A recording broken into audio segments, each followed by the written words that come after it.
Hello guys, welcome to new video in our series on Google Data Studio. In the last video, I gave the basic introduction to the platform. Check it out in case you haven't. In this video, we are going to create our first report in Google Data Studio. We first need to create a data source. Go to Create, then select Data Source. In this example, we'll go with Google Analytics data.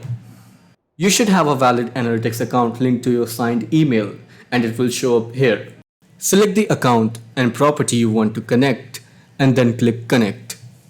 In Data Studio, data is imported in form of matrices and dimensions. There is a very subtle difference between them.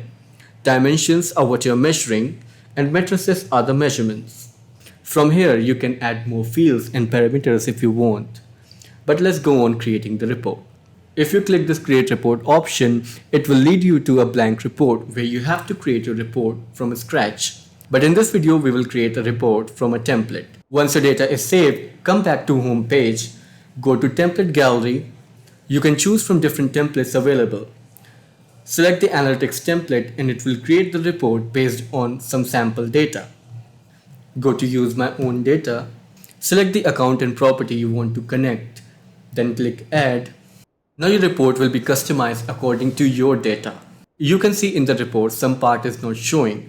This happens when data is not available or missing.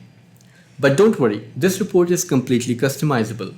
If you want, you can add and remove the elements from it and change the style of any element the way you want.